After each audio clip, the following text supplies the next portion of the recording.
Mga ka-reels, kamusta po kayo? Andito pa rin ako sa nagpapahinga. Di ba nga nagpa-surgery ako ng mata ko. Kaya ito, kailangan magpahinga muna. Binigyan ako ng doktor ko 7 days. So, may remaining ako na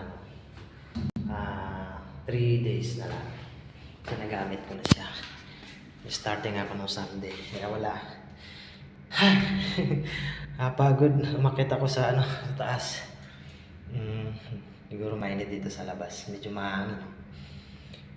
Medyo naiinip ako sa kwarto. Kaya gumawa na lang ako ng medyo. Dito ako sa sa rooftop. Umakyat ako.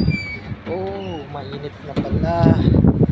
Sabi, hindi pa pwedeng maarawan yung mata. Init. Hindi ko kaya. Balik ako sa loob.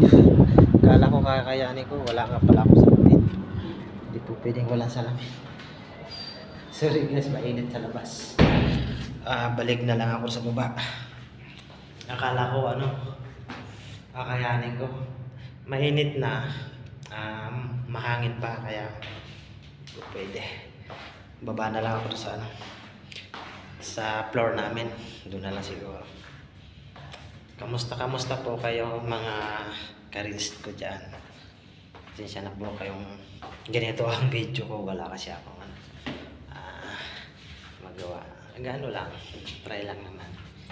Ko lang yung sa surgery ko kung na status.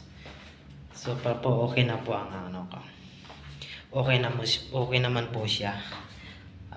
Tawag dito.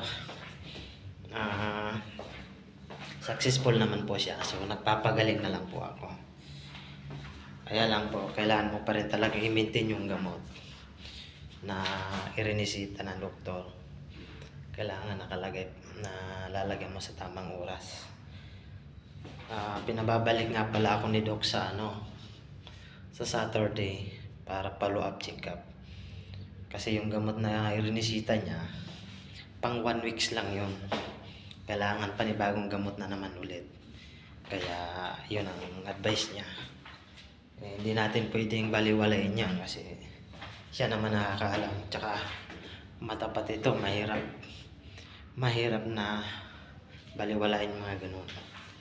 Yung mata natin yan ang number 1 na sensitive, di ba mga ka-reels? Kaya kailangan sundin pa rin natin yung advice ng doktor natin. Kasi minsan yung iba sabi okay na yan, siyempre iba pa rin talaga yung may alam. Dito ako, bumalik ako sa baba. Mahangin doon sa taas, hindi kaya. Mahangin na mainit pa. Kaya dito na lang ako sa baba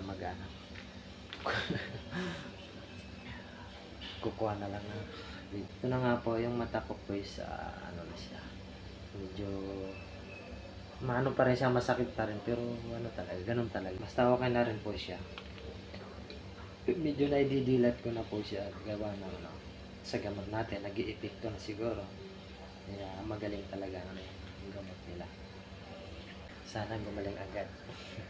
Hindi ko lang alam kung nakakapagtrabaho na ako sa